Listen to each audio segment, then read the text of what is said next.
Good day, everybody. My name is Patrice Canty, and I thank you all for tuning in to join us on your lunch break for our virtual lunch chat. Today, we have the Reverend Dr. Charles E. Goodman, who celebrates 14 years as the senior pastor and teacher of the historical Tabernacle Baptist Church of Augusta, Georgia. Under his dynamic visionary leadership, one church in multiple locations was birthed, which now encompasses more than 10,000 TAB global worshipers weekly. Dr. Goodman is an avid learner and pupil of excellence. Undergraduate degree from Wake Forest University with honors, his Master's of Divinity degree from Candler School of Theology, Emory University, Doctor of Ministry, Wesley Theological Seminary of Washington, D.C., his Master of Management degree from Cambridge College with a concentration in organizational leadership, practitioner of the Clergy Scholars Program hosted by Yale University, certified executive diversity coach from Howard University School of Business Coach Diversity Institute, currently enrolled at the Clamp Divinity School in Anderson University pursuing a PhD in leadership. Dr. Goodman serves as an adjunct professor and mentor at institutions of higher learning. He is also a content contributor to many ministry publications and has authored 4 books. You Can't Run from Purpose, Road to Recovery, The Flip Side of Favor, and It's Complicated. A native of Greensboro, North Carolina, Pastor Goodman comes from a faith-built foundation demonstrated to him by his grandparents, Deacon Ernest and Mrs. Charlotte Swan, who raised him. Affectionately known as PG by his congregation, he is well respected in his community. He is a member of Omega Psi Phi and Sigma Phi Psi Phi fraternities. Amazed by his grace and love, Dr. Charles E. Goodman Jr. is a most sought-after speaker, revivalist, and lecturer. Created to worship, called to preach, and chosen to lead. I hope y'all enjoy our virtual lunch chat on today. Thank you. How are you? Good to see you. Once again, it's an honor to be here and to share with each and every one of you. And I hope that you are well. And thank you again for that introduction, Sister Patrice, and for the Augusta Partnership for Children. Thank you for this wonderful opportunity to come and to be a part of this conversation. And I hope that you're grabbing your lunch and that we'll just dive in and we'll see how everything is rolling. First of all, I was given the assignment and grateful for the leadership there for allowing me to come and to discuss. I think the topic I was given was how to navigate life in a global pandemic. And that's a very powerful thing because we're all in the midst of it. I know as things are progressing as much as we're going through, it's easy to sometimes miss the fact that we're still in a pandemic. We're still having infections and we're still having people who are dying from this disease, COVID-19. And so it behooves us always to understand that we're still in the midst of this very horrible and tragic and frustrating, intense pandemic. And that critical question, even as a faith leader, I'm wrestling with every single day. And I think there are a couple of things that we can try our best to put in perspective. And listen, I am one who has tremendous faith. I've seen God do some incredible things. I will admit over the last 18 or so months, as we've been mired in this pandemic, it has been hard. It has been difficult. So the first thing that I would offer as a way to kind of navigate through the pandemic is I would offer, first of all, just be honest about how we really feel. It's not easy. It's very hard. It's been painful on a lot of accounts. From loss of life, which is tragic.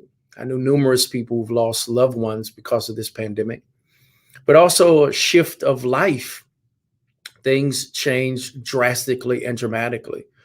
And if we'll be honest, COVID-19 is not an interruption, it's a disruption, which means that from this point forward, things will probably never be the same. And there is a portion of us that needs to be okay and understand that lamenting is okay. There's a whole book in the Bible called Lamentations, which means it's simply of grief. One thing that I've even been trying to prepare myself for, even as I'm looking towards our preaching calendar at Tabernacle for next year, is to really dive into what it means to deal with grief and what it means to lament. And lament is not just a physical challenge, but also emotionally and spiritually. And if the truth be told, we all wrestle with what we are going to lament about.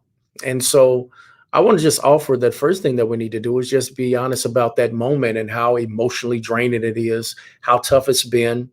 And it's okay to cry. It's okay to lament in this season, not just from loss of loved ones, as I said earlier, the weight of this emotionally, but also as we try to navigate through, just the change of workforce, as we look at the economy. We're grieving over lack of value amongst certain demographics as we're trying our best to find common ground in what seems to be a extremely divisive nation and world. Oftentimes we're just grieving from the fact of just how different things will be, but also how we have no idea what tomorrow will be.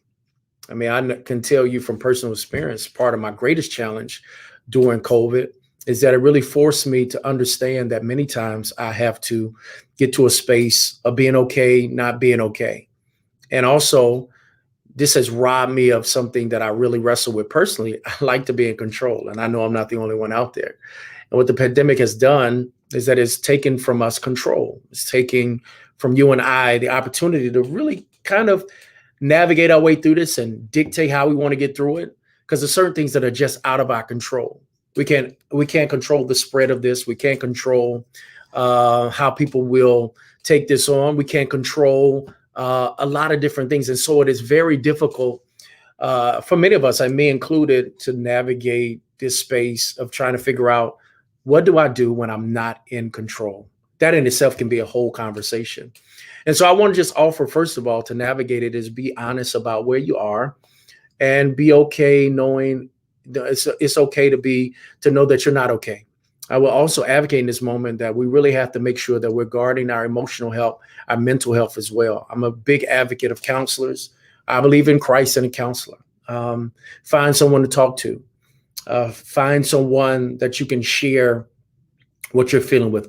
God has created some incredible people to have a lot of different input and impact on how we navigate through our lives. I myself personally have a counselor and people and therapists and people that I'm able to talk to and navigate some things through. And since I am here for the Augusta Partnership for Children, I think we also have to do the same thing for our young people.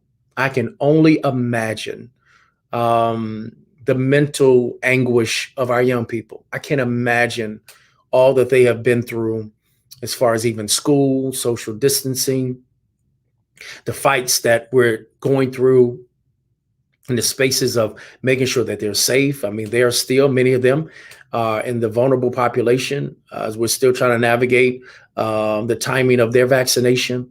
Many of them have been displaced. They have been dispersed. And I can only imagine how much they have had to really endure over the last 18 months. If it's hard for an adult, I know that it's been hard for our young people. So make sure that we're covering them, make sure that we are advising them and helping them and providing them resources and the things that they need. And also give yourself space. Give yourself absolute space in this season, that this is not an overnight thing, that getting through this pandemic will not be a quick fix. It will not be something that you can just change right now or tomorrow or next week or even next month.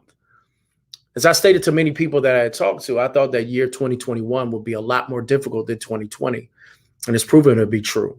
The reason I said this is because when 2020 came, we moved and we thought, things were happening so fast. We're having to make adjustments. We were adapting on the go.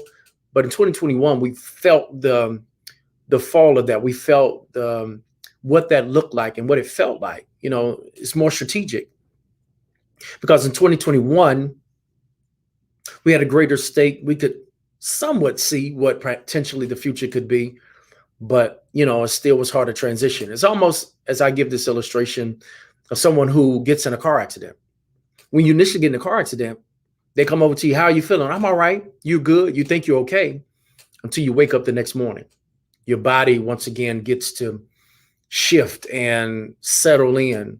And so it's more painful the second day than the actual day that you had the accident. And that's what 2021 feels like for us. In 2020, we were just moving so fast. It was almost like whiplash. We were just going and going and going. But 2021 and potentially into 2022, what we're seeing is we're feeling the weight of that and the challenge of that. So I would say number one is to make sure that you manage that emotion. It's okay to not be okay and really try to get a hold on that. But also I would suggest that we get anchored. And as a pastor, as a faith leader, someone who's seeing this in a lot of different ways, being exposed to it in a lot of different circumstances and situations, you have to have something outside of you that can keep you. What keeps me in this time, honestly, is my faith in Christ and my relationship with God. And I want to challenge those, in this time to hold on to that. God is an anchor in stormy seas. God is our foundation, even in the midst of the storm. And so for me, that has been something that has really been something to keep me grounded, steadied, sustained in the midst of this. I know oftentimes when we talk about this time, we talk about just our faith and how we have to watch over it. But I was reading an article the other day, and I may put this in illustrative form when it comes to an upcoming sermon. But it was a news story about Geo Biden. And the story about Geo Biden talked about how she grew up, was devout in her faith, but her faith was shaken. She lost her oldest son, Bo. And she talked about that it really just took her. I mean, it was something that she was just unprepared for. She had prayed. She had wanted him to survive and live and prosper, but that wasn't the will of God. And so her son died. And she talked about how her faith was so shaken then. Her faith was so at the place where she didn't feel like praying. She was feeling distant from God. She was having all of these pieces because of something that she really wanted, and she was really angry with God. I would pause it to say I really appreciate her transparency, because oftentimes we're not honest about how sometimes we can be angry about situations. And one thing I've learned about God is a great big God that he can manage and handle our outbursts, our angers, our hurt, and our pain. And she talked about that until one day in 2019, she was on the road with her husband as he was campaigning in South Carolina. She goes to a church that I've preached at numerous times, Brooklyn Baptist Church, an amazing pastor, Pastor Charles Jackson. But she talked about while she was there, the first lady, Pastor Jackson's wife, walked over to her and sat next to her and just offered her this one simple thing and told her, listen, I feel like I need to be a prayer partner for you. Joe Biden talks about in the article, she had never even heard of what a prayer partner was. And what Sister Jackson told her was, listen, I want to just be able to let you know that someone is praying for you. And she said that struck up a relationship where every week, Sister Jackson and Geo Biden, our first lady, would text one another, just words of encouragement. And Jackson said she would tell her, hey, I'm praying for you, asking God's mercy will be with you this week and grace, and vice versa. And recently, Geo Biden went and surprised Sister Jackson. Our first lady went to Columbia, South Carolina, and surprised her. And she talked about how that one gesture, that one partnership is what restored her faith. Having someone consistently and intentionally with passion and purpose tell her, listen, I'm just praying for you. And that thing really resonated in my heart, because there are moments where you and I struggle.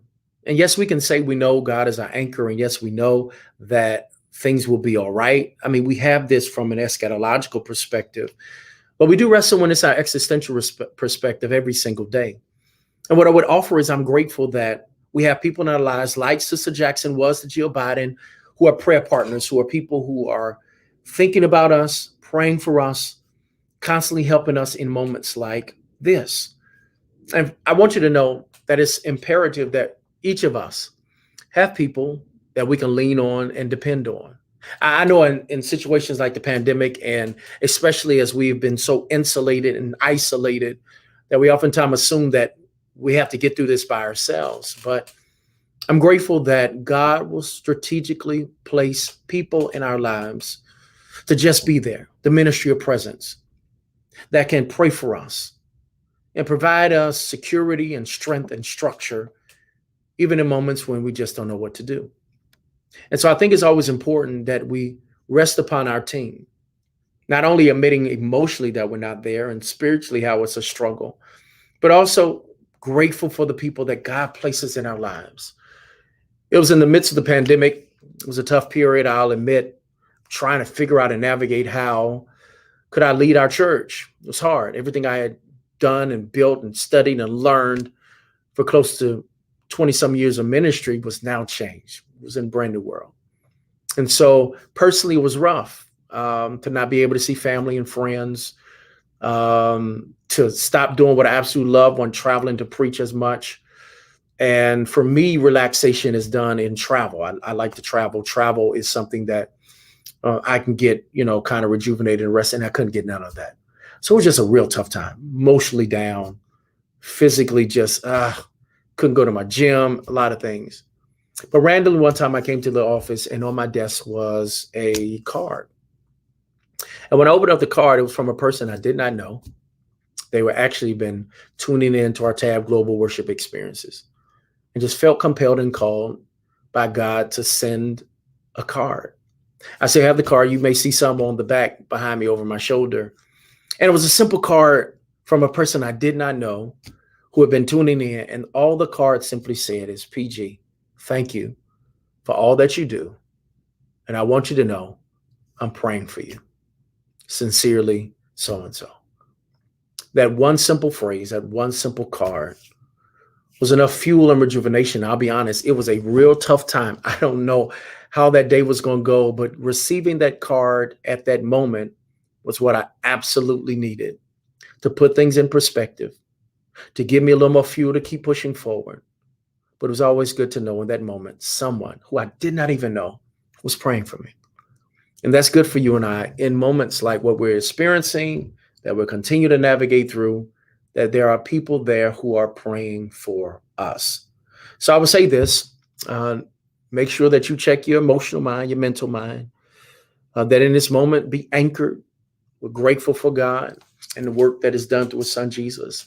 Grateful for the team that's with us as well, that's praying for us, and helping us through. And here perhaps is one of the last things I will share with you. Is also I'm appreciative that I've learned in this season, have some fun. I know that sounds odd, especially with everything going on in a pandemic. But I've learned this pandemic has really reallocated perspectives and things that I consider in life. That at the end of the day, a lot of stuff that we did before, a lot of things that perhaps frustrated us, made us tense, angry. You know what COVID has done to me personally? Has made it, just really be honest, that it's really not that serious. And so I want to tell you, find something in this moment that you can enjoy. I have so much things that's on my desk a lot of times, I'll be honest.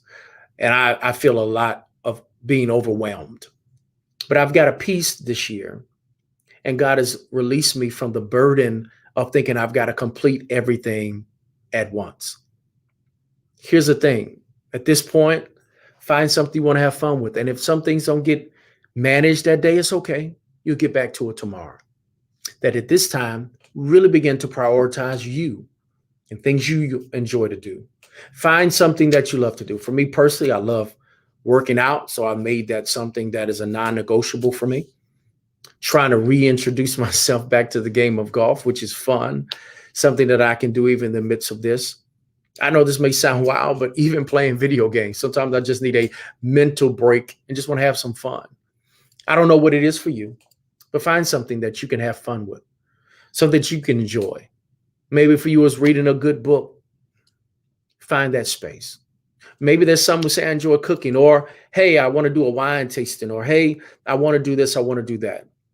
In this season, don't negate those moments of leisure and recreation. Matter of fact, look at the word recreation, to recreate, which means it gives you an opportunity to kind of rebuild, to strengthen with more fortitude your emotional mind, your mental, your spiritual, and those other things. So I really want to just encourage you and really push you that in this season, have fun. Set aside, watch a good movie, do something that, would really center you and you can have fun. You do realize in moments like that, smiling, those things create these endorphins and things that oftentimes can lift our mood. And I know it's hard in this season with so much going on. Turn on TV. Matter of fact, that may be a good one. Don't watch as much TV. Take a fast from social media because a lot of the information we're consuming is negative information. Get away, steal away, so that you can know at the end of the day how you can just have some fun. So those are a few things that I share, a couple things. And for me personally, also, get back in your spiritual disciplines. Reconnect with God in a meaningful and powerful way. Spend time every day praying, reading the Word of God. These are things that are non-negotiable for me. I start my day and it helps me to push my way through. So once again, I appreciate you sharing with us. I thank you. I'm thinking they're going to come on and we do some questions, but I'm so grateful and hopeful that you will once again in this season learn how to navigate this pandemic.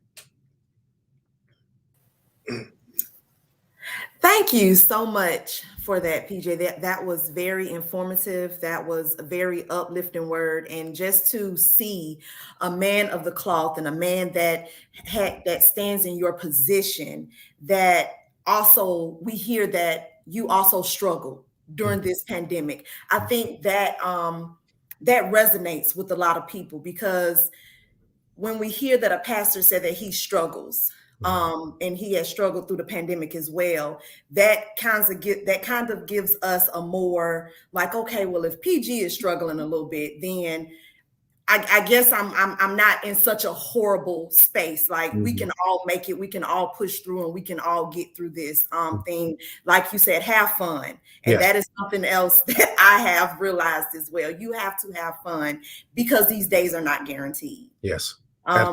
Yes, we can't take the people that we love and we care about for granted, the things that we love to do for granted. We have to enjoy them and the things that we love to do while we're still able to. Absolutely. Like giving people giving people their flowers while they can still smell them. Telling them that you love them while you can still hear them. Yes. And so yes, that was a very uplifting and inspirational word. But I did have one, I guess a question type of comment.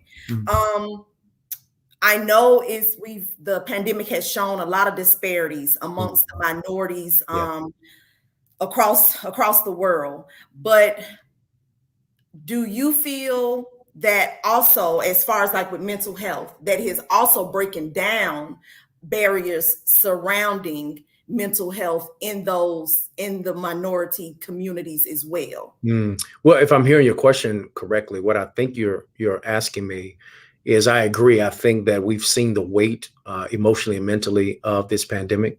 What I am hoping that comes out of it is that it would also lessen the stigma that we have to really go get help. And getting help is not a sign of weakness. I always tell people this. It's really a sign of strength.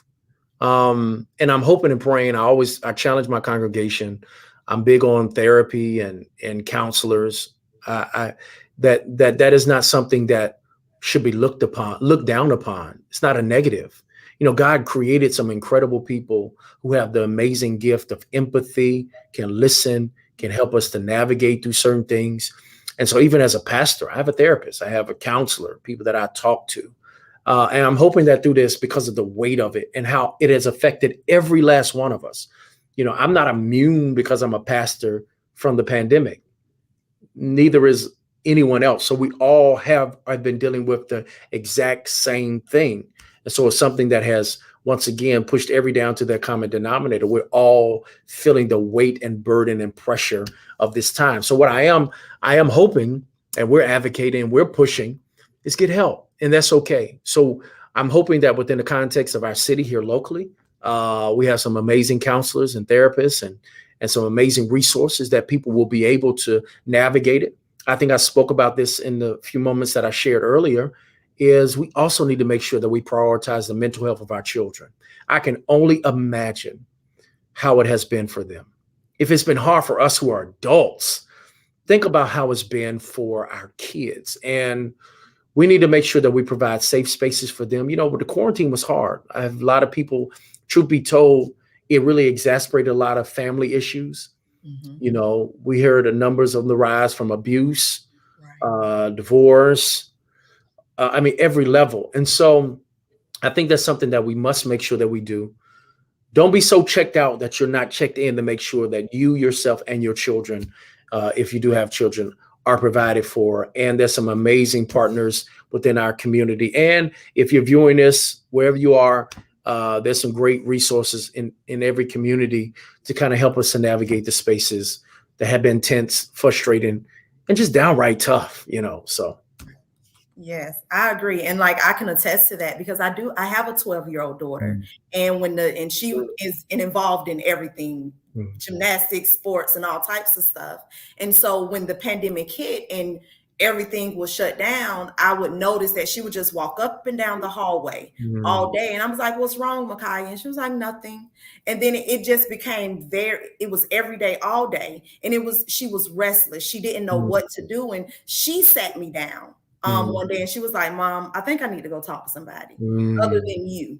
And I was like, okay. And it was kind of like an eye opener for me because I've never, not said that therapy wasn't bad, but we didn't have that conversation before. And so that opened up a space to where we start talking about therapists and counselors. And it's okay to seek. You don't always have to talk to mom about everything. Sometimes you do need to talk to somebody that's unbiased about what you're going through. And so our relationship became stronger because she felt like she was able to open up more and share more in reference to what she needed. And I started to see what she needed because of the effects of the pandemic. And so, yes, the pandemic, it came and it shook some things up. But I think, like you said, don't be so checked out that you're not checked in. Absolutely. And I think it honestly put more things into perspective of we really need to be tuned in to those that are around us.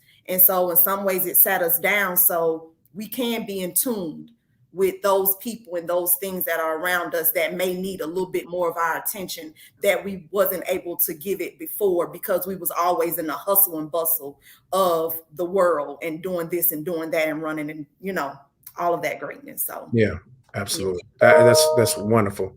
Grateful that your daughter had that kind of awareness. Like, hey, Mom, I need to talk to someone. And if we listen, man, and that's one thing that I'm hoping. God gave us 2 ears and 1 mouth. I mean, so that ratio, take more time to listen than to speak, and really hear what's going on, And so I think that's powerful in this moment. And we gotta seize it. This is tough. This is hard. We're struggling in a lot of different ways. So. Yep, Melissa. Yeah, some people don't realize that they're not equipped to talk to their kids in the manner that they need to be talked to. That is absolutely correct. Yeah. And so PG, I thank you. Thank you for having me. I really appreciate it. Thank you to all those who tuned in to the Augusta Partnership for Children. Thank you guys for the work that you do. Praying for you guys. And I know that the work that you have is important work in our city, and we appreciate all that you do and the many people that you help. And so to your team and staff, thank y'all for allowing me this opportunity. Hope it was okay. And just to share at this lunch chat about navigating through the pandemic. Yep. And we appreciate you, PG. Cool. And yes. And I hope you have the rest of a good day. Good. Enjoy your weekend and see you Peace. later. All right, peace.